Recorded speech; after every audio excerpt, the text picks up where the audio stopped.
You've got your character's head turned all planned out. But how do you take it from that still image and turn it into this smooth animation? That's exactly what I'm covering today. I'll walk you through the rough pass, the stage where you avoid details, and show you a simple trick that you can use to keep your proportions consistent. And if you're new here, welcome. I'm Sarah Walka, and if you're returning after seeing parts 1 and 2, so welcome back. If you haven't seen parts 1 and 2, no worries, you can still follow along in step 3. In fact, step 3 is a little bit different because it is a lot to cover, but everything is broken down into easy, manageable steps, so you can follow along no matter where you are at. Let's start with step 1, draw your first key pose. Right off the bat, you're going to learn about that proportion trick that I was talking about. This proportion trick uses character turnaround sheets, which you might have made. And the easiest way that I can describe how this trick works is that you take your character sheet and you copy it. And I'm going to walk you through what that looks like when you're doing your animation, just so you can see all the steps and you know how to keep your volumes consistent. So the way that works is you're going to slide your sheet under where you want your first drawing to go. Then you're going to trace the outline of your head. And the goal right now isn't to draw everything that your character sheet gives you. The goal is to keep to those big shapes, the outline of the head, the ears, the neck. You're trying to do it as minimally as possible, especially if this is your first time animating a head turn. You'll be able to use the sheet again when it's time to fill in those details. But right now, keep it as simple as possible and don't add any details for the simple reason you need to be able to test and reiterate and test again on a most basic level. It is a lot easier to draw and redraw circles and triangles than it is to redraw eyes, nose, mouths again and again and again. If you want to think of it another way, you are building a chair. And when it comes time to build that chair, which are you going to focus on first?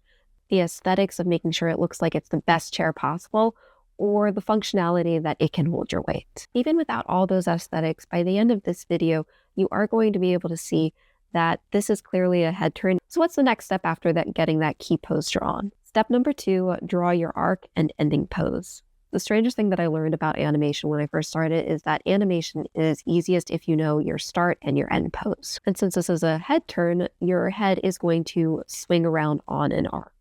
So you draw your start pose, you draw your end pose, and you draw the arc that it's going to follow. Step 3, add your breakdown. The breakdown is your halfway point between your first and your last keyframe. And it's helpful for 2 reasons. It helps you figure out when your ease out stops and when you have to start your ease in, or maybe you don't have an ease in. But it does create that mental checkpoint. And the second reason why it's so important to have this breakdown is it lets you put your breakdown keyframe directly on the lowest part of your arc. So you will be able to draw based on that. And now that you have these 3 basic poses, your head turn is starting to form and it's time to add more drawings. But you're still avoiding things like eyes and hair. Step 4, what I mean is it's time to build your in-betweens. If you've never heard of this before, think of key poses, breakdowns, and in-betweens like this. Key poses are good for setting character poses, breakdowns are great for setting action, but in-betweens are perfect for adding life. This is the part where you make your animation feel real. And you do this by focusing on 2 animation principles, timing and ease in, ease out. Timing is how many drawings it's going to take for you to get to the next pose, and ease in, ease out is pretty much how close are you going to draw your drawings together in order to create a slow in, slow out effect. If you want some examples of what I mean by ease in, ease out, if you look at my head turn over here, you'll see that these few drawings, when the head is just starting that motion, they're very close together versus in the middle, closer to that breakdown, my halfway point, they are spaced much farther apart because it's very, very quick. The more space you have in between your drawings, the faster the motion looks. Remember, right now, if it looks choppy at this stage, that's what it's supposed to look like. You're not trying to make a smooth animation right now. It's meant to be messy so you can test and reiterate. And you can see how mine looks right now. It does not look like that final version that I've shown. And you can really think of this as step 5, the testing and the reiterating, the testing, the reiterating, because this is where you're going to take the setup that you have of those key poses, the breakdowns, the in-betweens, and you're going to refine it until, you like how it looks. If the turn looks believable, then you're going to want to do one more test. This is step 6, do an eye test to add perspective. This is going to set you up for adding all that detail that you're waiting to add, but it's going to keep things simple enough that you can make sure that everything is still looking right at the stage without getting into details. I call this the eye test. What this means is you're going to take your character turn sheet out for this again, and you're going to find where that vertical line is, dividing the face in half, and the horizontal line that is going to cut right across the eyes. The eyes are so important in an animation. I cannot get into all of that here, but please believe me, I've done many character animations by this point, and the eyes are the most important thing.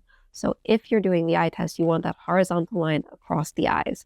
And then you're going to add both of these lines to every single frame.